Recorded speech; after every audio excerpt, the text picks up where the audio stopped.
साथियों, आप सभी का हमारे YouTube चैनल में स्वागत है।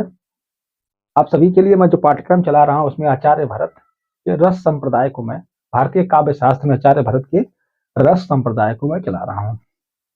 यह अगली वीडियो, इसमें कई पार्ट कर मैं बना रहा हूँ क्योंकि बहुत लंबी वीडियो बन जाएगी या कहीं मैं बनाऊंगा, इसलिए रस संप्रदाय पर हमने इसलिए आज की वीडियो पर हमने जो हम वीडियो डालने जा रहे हैं इसमें हमने आज आचार्य भरत के रस संप्रदाय में रस की विवेचना करेंगे। रस के बारे में जो महत्वपूर्ण जानकारियां उसके बारे में हम विवेचना आज करेंगे। सामान्य रूप से जो रस है वो निचोड़ को ही रस कहा जाता है। कोई निचोड़ हो उसे ही रस कहा जाता है। रस को ही आस्वाद कहा गया है। रस क्या है? आस्वाद है। और इसकी जो सामग्रियां होती रस निकलने की, अर्थात भोजन सामग्रियां ही आस्वाद्य है। ये पहले हम बता चुके हैं। रस क्या है? आस्वाद है। विभाव, अनुभाव और संचारी भाव क्या है? यह आस्वाद्य है। ये क्या है? ये भोजन सामग्रियां हैं और भोजन का जो आनंद है, रसानुभूति है, वो है आस्वाद।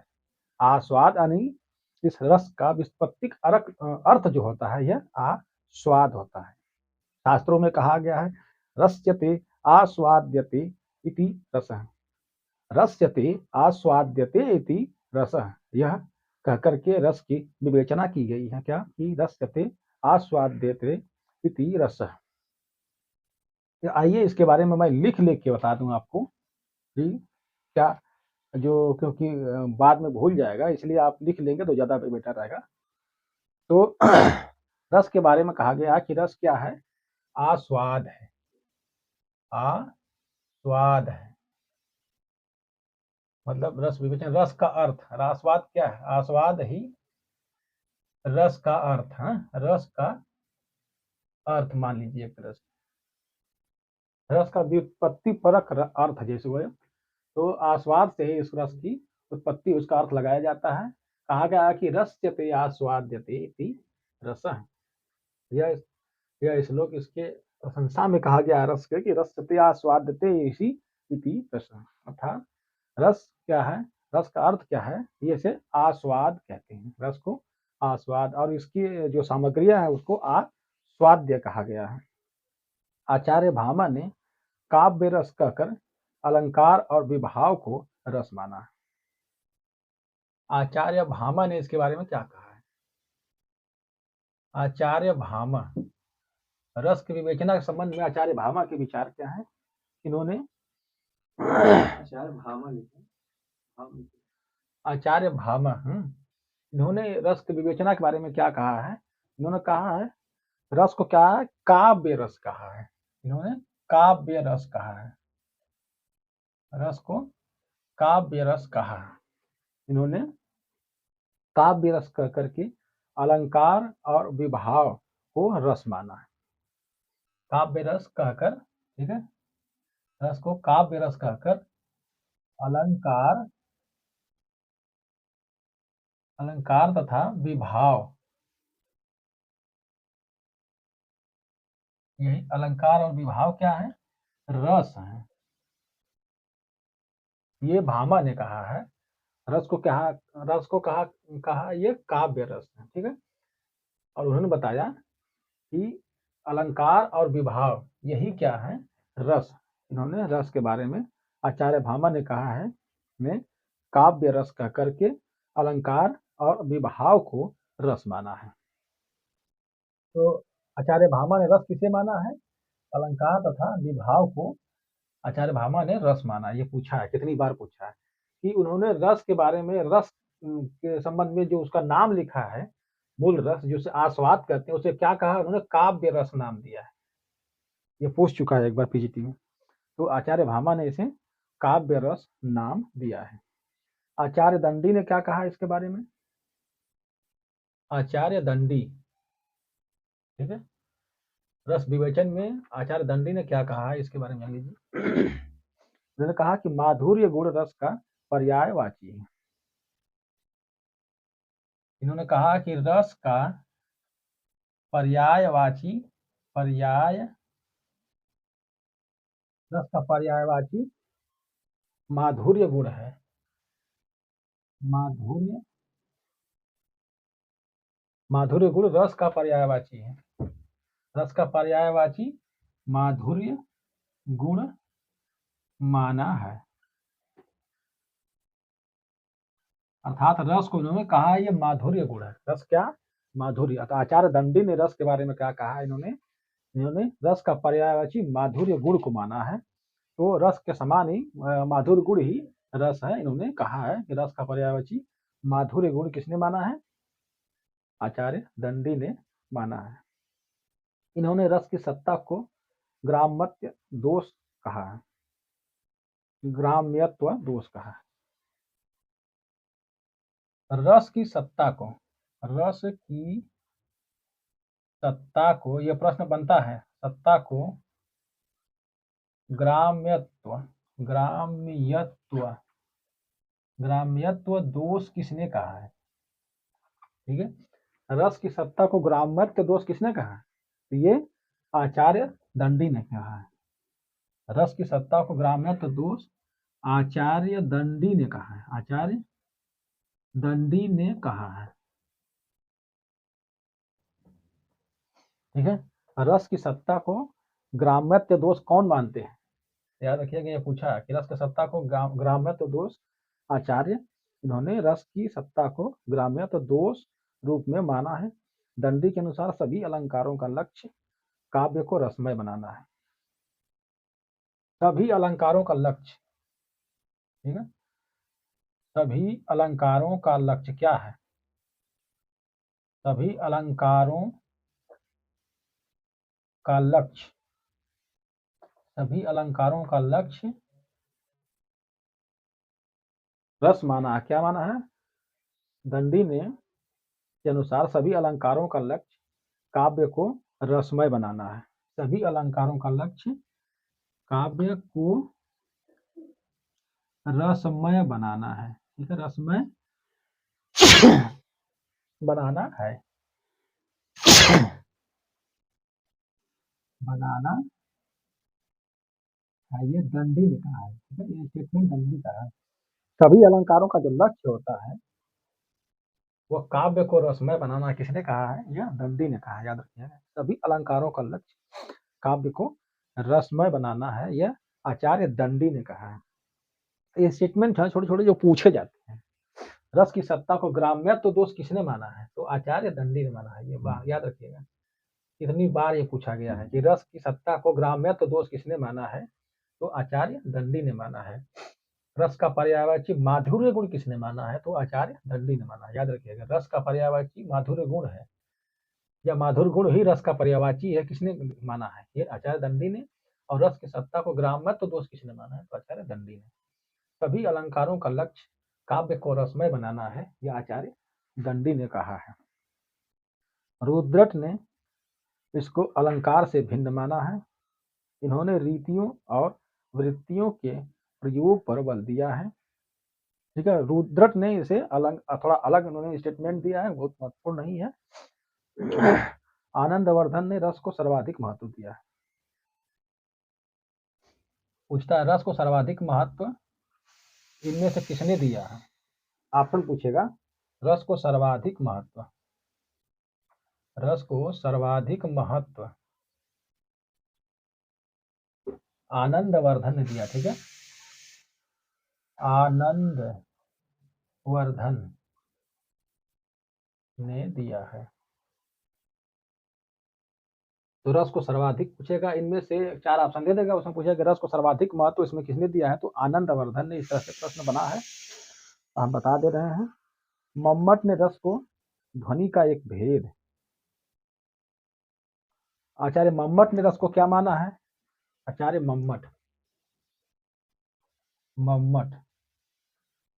मम्मट ने रस को क्या माना, इसको थोड़ा जान लीजिए। आचार्य मम्मट ने ध्वनि का एक भेद असंलक्ष्य क्रम व्यंग ध्वनि में स्थान दिया है। तो ध्वनि का एक भेद माना किसको? रस को। आचार्य मम्मट ने रस को ध्वनि का एक भेद माना है। मम्मट ने रस को ध्वनि का एक भेद वो कौन सा भेद है? आचार्य मम्मट ने रस को क्या कहा है कि रस क्या है? ध्वनि का एक भेद है। वो भेद कौन है? असंलक्ष्य क्रम व्यंग्य ध्वनि। असंलक्ष्य क्रम, संलक्ष्य, संलक्ष्य क्रम व्यंग्य ध्वनि। ठीक है। आचार्य मम्मट ने रस को ध्वनि का एक भेद, कौन सा भेद? असंलक्ष्य क्रम व्यंग्य ध्वनि माना है या कहा है। इस तरह से लिखिए, कहा है। आचार्य मम्मट ने रस को ध्वनि का एक भेद माना है। वो कौन सी ध्वनि है? पूछता है कि रस को ध्वनि का एक भेद माना है या किसने रस को असंलक्ष्य क्रम व्यंग्य ध्वनि माना है? तो आचार्य मम्मट ने। तो रस को ध्वनि का एक भेद माना है किसने? आचार्य मम्मट ने। उस ध्वनि भेद का नाम क्या? असंलक्ष्य क्रम ध्वनि व्यंग्य ध्वनि, यानी कि व्यंग्य ध्वनि ही रस का एक भेद है, उन्होंने माना है। आचार्य क्षेमेंद्र ने रस को आधार मानकर अपने संप्रदाय और चित्र संप्रदाय की स्थापना की थी। आचार्य क्षेमेंद्र ने, जब उनके बारे में हम पढ़ाएंगे तो अभी थोड़ी सी जानकारी जान लीजिए कि उन्होंने रस को ही आधार बनाया था और औचित्य संप्रदाय की स्थापना की थी। और इसके बाद औचित्य संप्रदाय के आचार्य क्षेमेंद्र ने, इसके बारे में क्षेमेंद्र के बारे में विस्तार पढ़ाएंगे। उसके बाद आइए थोड़ा सा मिटा देते हैं। मिटाने के बाद बढ़िया प्रश्न है 1 नंबर का, इसमें आप बढ़िया फंसेगा।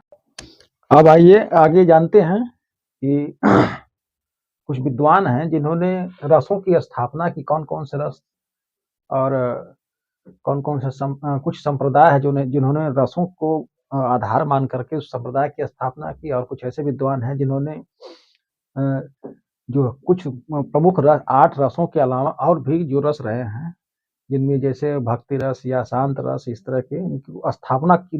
वात्सल्य रस हुआ, इनकी स्थापना किसने किसने किया है, इसके बारे में थोड़ा हम बता देते हैं आपको। सबसे पहले हम आचार्य क्षेमेंद्र की बात करेंगे। आचार्य क्षेमेंद्र, क्षेमेंद्र आचार्य क्षेमेंद्र ने रस को आधार मानकर, इन्होंने रस को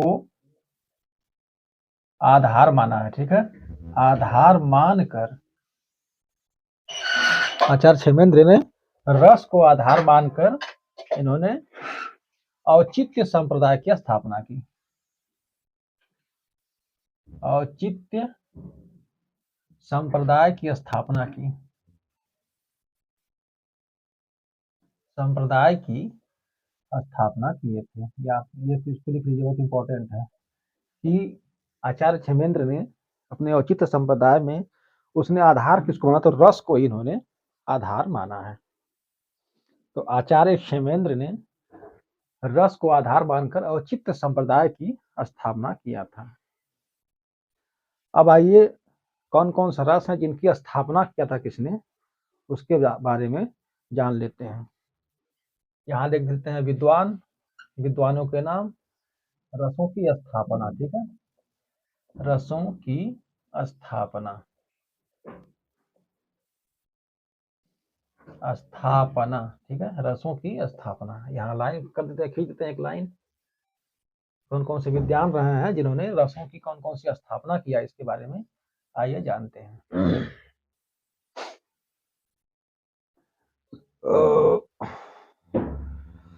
उद्भट ने शांत रस अर्थात उसका स्थायी भाव निर्वेद। एक उद्भट विद्वान है, उद्भट, इन्होंने शांत रस का स्थायी भाव निर्वेद की स्थापना किया है। शांत रस का अस्थाई भाव, ठीक है, अस्थाई भाव निर्वेद की स्थापना किया। निर्वेद, ठीक है। तो उद्भट ने, आचार्य उद्भट ने शांत रस का स्थायी भाव निर्वेद की स्थापना किया, ठीक है, की स्थापना किया था। तो शांत रस का अस्थाई भाव जो निर्वेद है, इसकी स्थापना किसने किया था? उद्भट ने, बाबा ने किया था। तो शांत रस का स्थाई भाव, ठीक है, शांत रस का स्थाई भाव, ठीक है, निर्वेद, निर्वेद की स्थापना किसने? उद्भट ने की। पूछता है कि शांत रस का स्थाई व निर्वेद की स्थापना किसने किया था? ये आचार्य उद्भट ने किया था। याद है, याद रखिएगा, ये बहुत ज्यादा पूछता है। उससे ज्यादा एक और इम्पोर्टेंट है कि एक प्रयाण अस्थाई भावक है, एक है प्रयाण। तो आचार्य उद्भट ने शांत रस का अस्थाई भाव निर्वेद की स्थापना किया है, ठीक है। उसके बाद आते हैं रुद्रट जी। रुद्रट ने, रुद्रट आचार्य रुद्रट आते हैं, रुद्रट जी ने एक प्रयाण नामक, प्रयाण, ये बहुत इंपॉर्टेंट है, प्रयाण, ठीक है, इसे स्नेह कहा जाता है। प्रयाण मतलब स्नेह, ठीक है, स्नेह, प्रयाण या स्नेह नामक, या रुद्रट ने प्रयाण या स्नेह नामक रस की स्थापना किया था, ठीक है। रस की स्थापना, ये लिखा हमने, रस की स्थापना किया था। उद्भट ने शांत रस का स्थायी भाव निर्वेद का स्थापना किया था, और रुद्रट ने प्रयाण यानी कि स्नेह नामक रस की स्थापना किया था। रुद्र बाबा ने प्रयाण या स्नेह नामक रस की स्थापना किया था। किसने? रुद्रट ने किया था। आचार्य रुद्रट ने प्रयाण नामक रस की स्थापना की था। प्रयाण को स्नेह या प्रयाण दोनों नामों से जाना जाता है। आचार्य विश्वनाथ ने वात्सल्य रस, आचार्य विश्वनाथ, ठीक है, विश्वनाथ, ये आचार्य, आचार्य विश्वनाथ ने, ठीक है, आचार्य विश्वनाथ ने वात्सल्य रस, वत्सलता,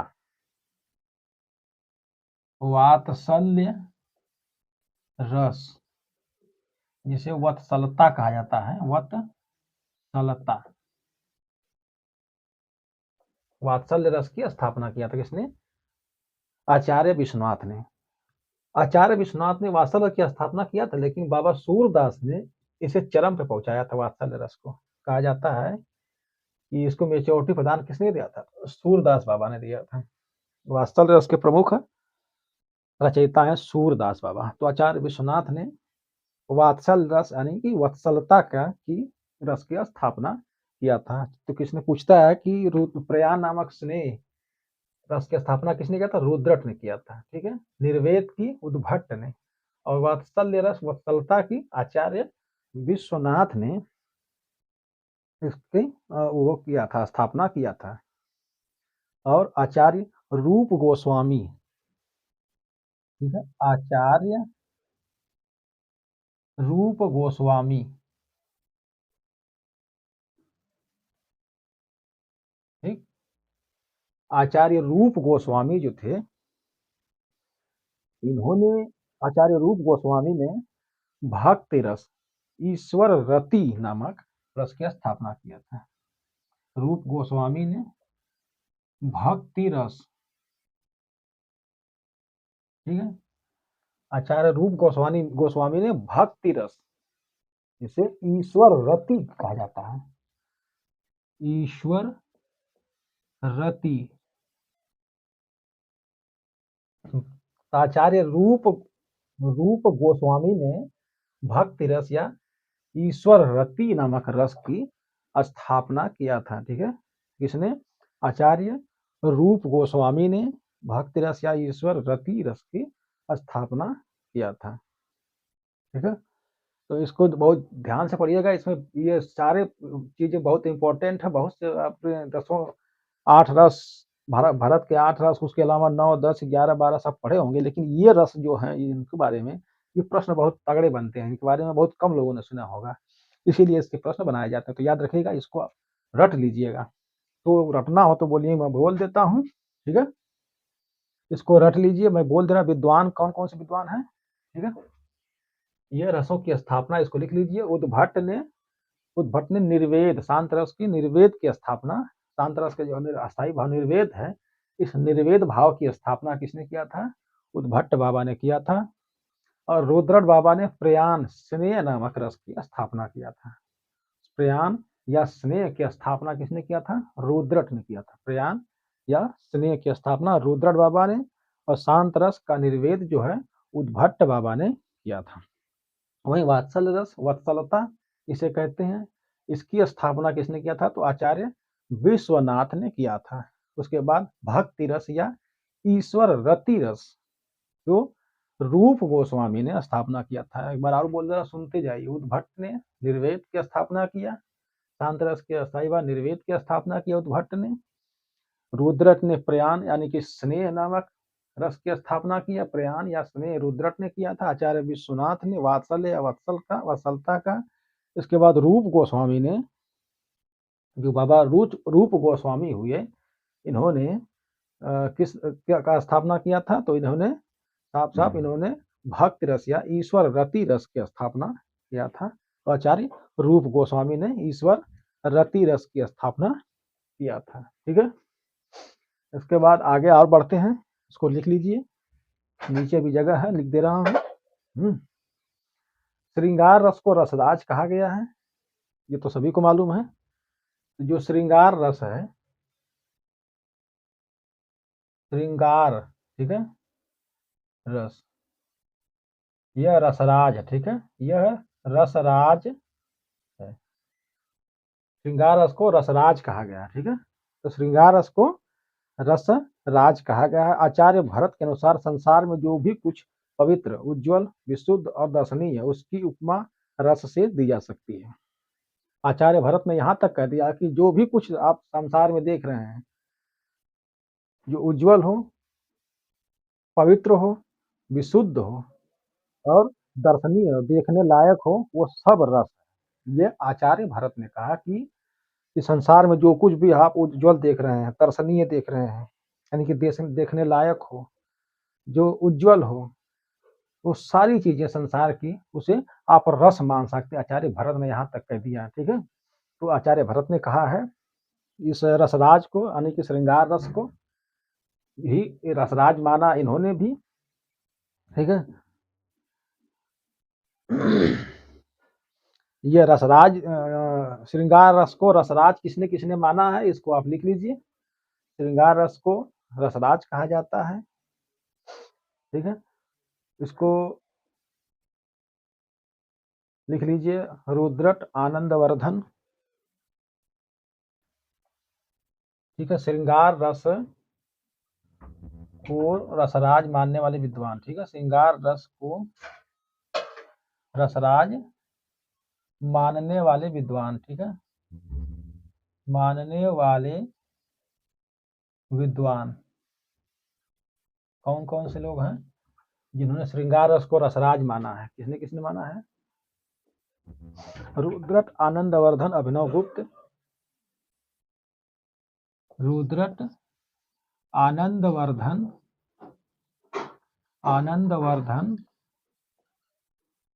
किसने माना है? रुद्रट ने, आनंदवर्धन ने माना है। अभिनव गुप्त, हेमचंद, अभिनव गुप्त,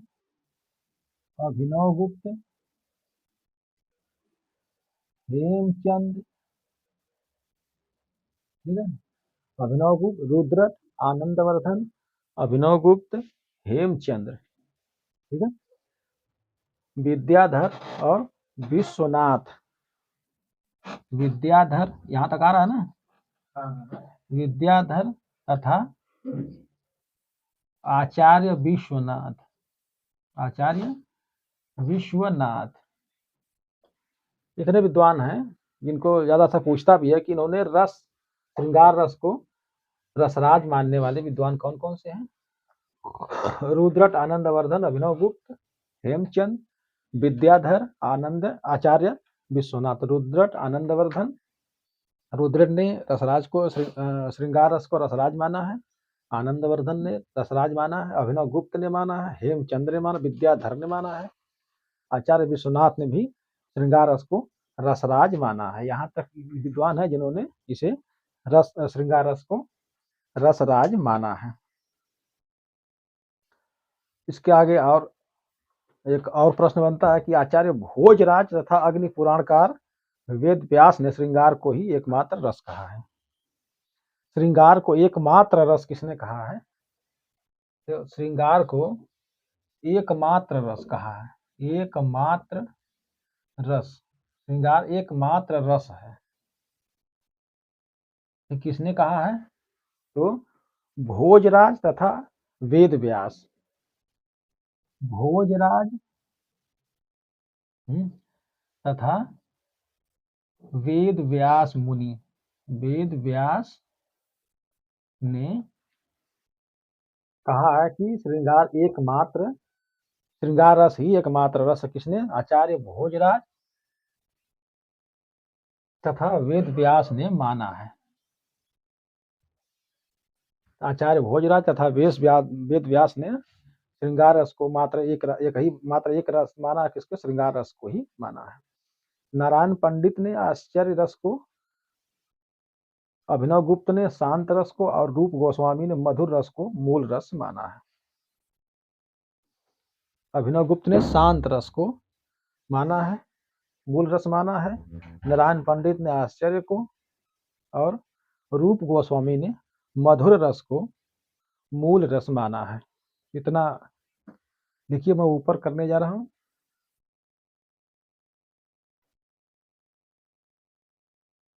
रोक कर लिख लीजिएगा, मैं मिटाने जा रहा हूं। तो दोस्तों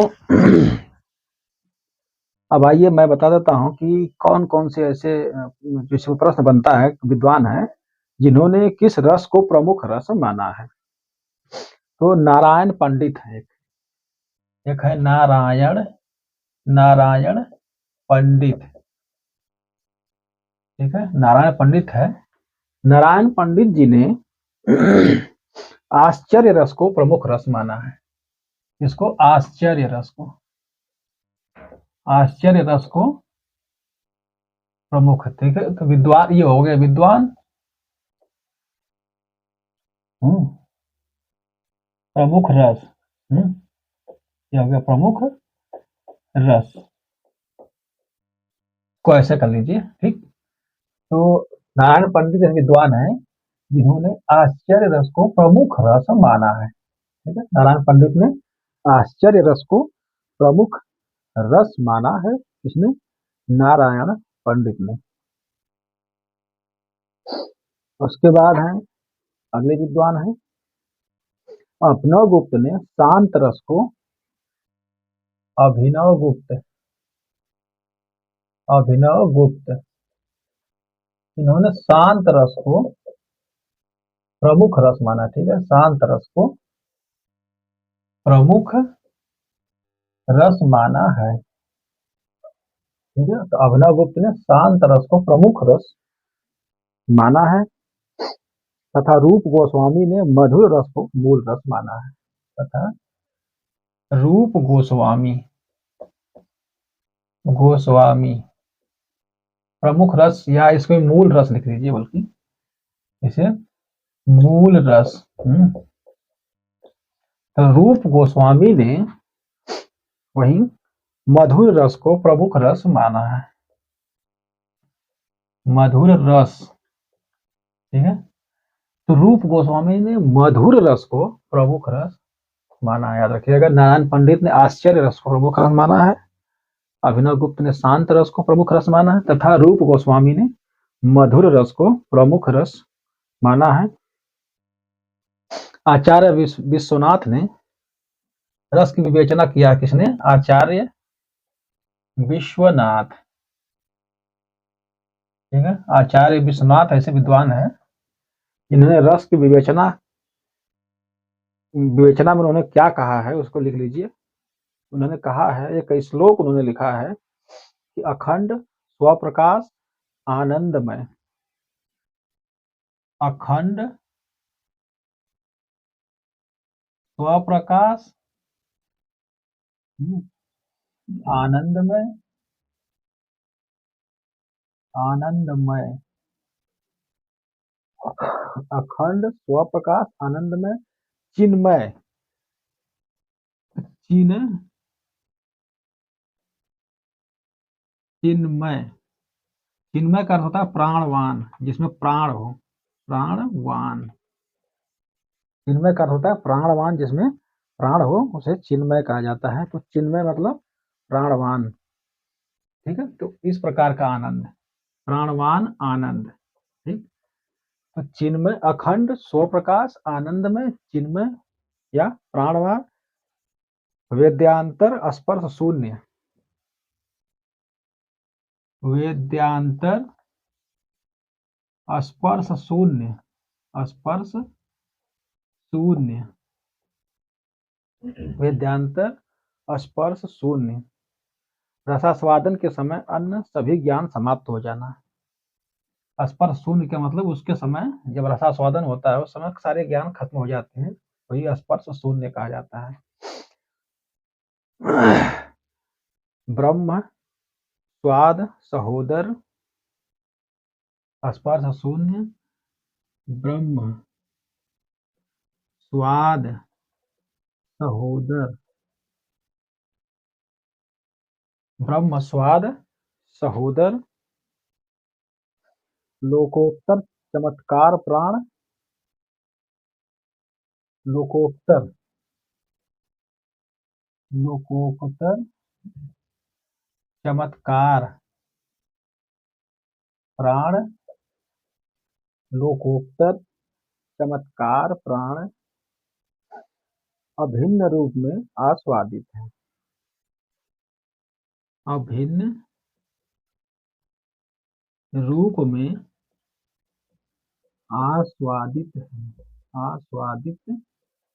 याद रखिएगा कि आचार्य विश्वनाथ ने रस के बारे में, रस की विवेचना उन्होंने किस प्रकार से किया है। उन्होंने कहा है कि रस क्या है, अखंड है, स्वप्रकाश है, आनंदमय है, चिन्मय है, वेद्यांतर है, स्पर्श शून्य। स्पर्श शून्य मतलब जब जब आप रसा आनंद ले रहे हो उस समय सारे ज्ञान समाप्त हो जाना है।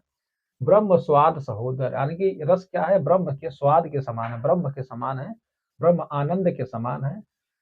लोकोक्त, इस लोक से इतर उस लोक में चमत्कार प्राणी पूर्ण रस होता है, यह अभिन्न रूप से आस्वादित होता है। तो आचार्य विश्वनाथ ने रस की विवेचना में ये बातें कहा है, ठीक है। वही राजशेखर, अभिनव गुप्त, महिम भट्ट, विश्वनाथ, जगन्नाथ ने रस को काव्य आत्मा कहा है। रस को ही काव्य आत्मा इन्होंने कहा है, किसने, राजशेखर, इन्होंने भी रस को काव्य आत्मा किसने कहा है, ठीक है। रस आगे बताऊंगा लेकिन ये बता दे रहा हूं यहीं पे, रस को काव्य, काव्य आत्मा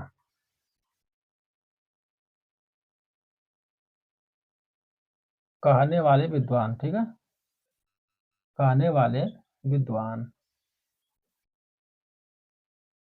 ठीक है, विद्वान। रस को काव्य आत्मा, ऐसे कौन कौन से विद्वान हैं जो कि रस को काव्य आत्मा मानते हैं, काव्य आत्मा मानने वाले विद्वान, ठीक है, मानने वाले, मानने वाले विद्वान, वाले विद्वान। रस को काव्य आत्मा मानने वाले विद्वान कौन कौन से, इनके लिख लीजिए कि इन्होंने, इन विद्वानों ने रस को काव्य आत्मा माना है। इनमें है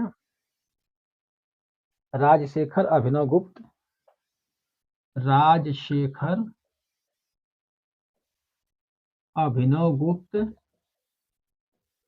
अभिनव गुप्त,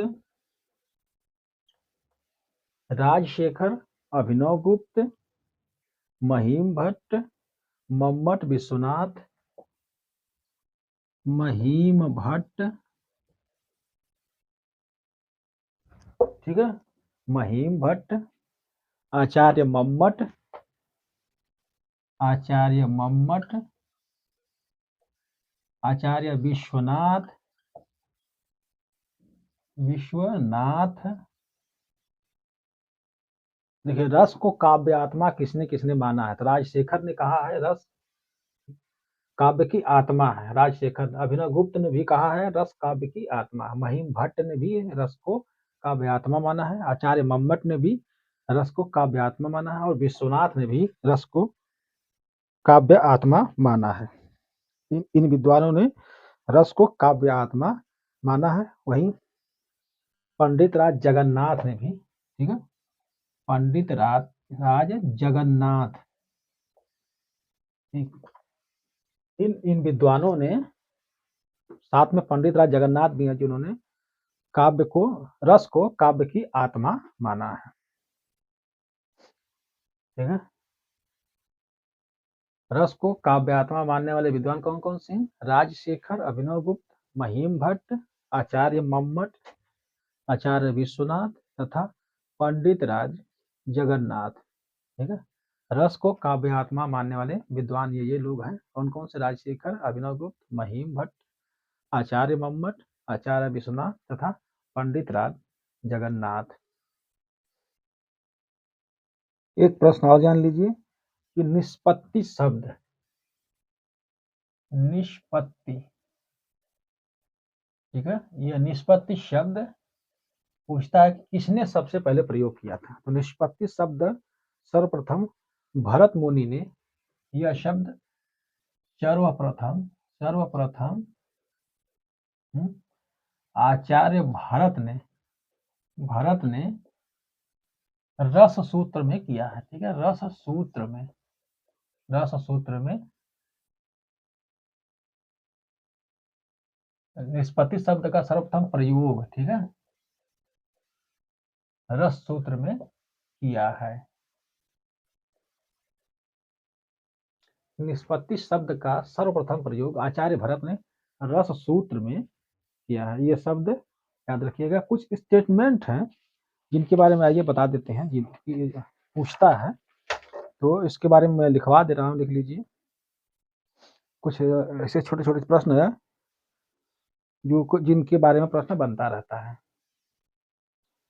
देख लीजिए, डॉक्टर नागेंद्र को रसवादी आचार्य माना। कई बार पूछा है, बार बार पूछता है कि इसमें से, चारों में से रसवादी आचार्य कौन है? तो डॉक्टर नागेंद्र को रसवादी आचार्य कहा गया है। ठीक है, तो डॉक्टर नागेंद्र को रसवादी आचार्य कहा गया है। एक और छोटे छोटे जो पद हैं उनके बारे में जो पूछा जाता है,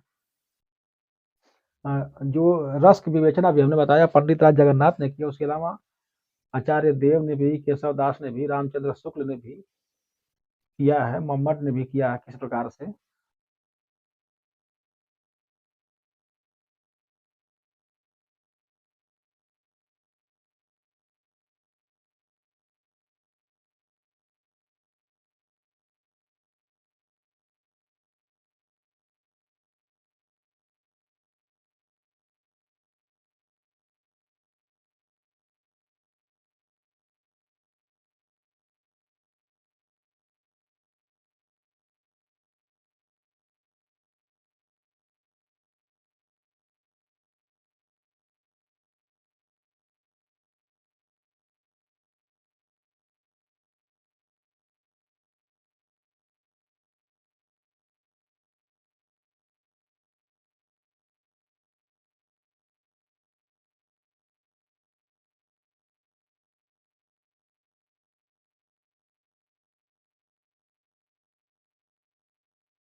दोस्तों इसे लिख लीजिए। स्टेटमेंट है रस विवेचना के संबंध में कुछ विद्वानों ने कहा है। क्या कहा है? डॉक्टर नागेंद्र रसवादी आचार्य है। ठीक है,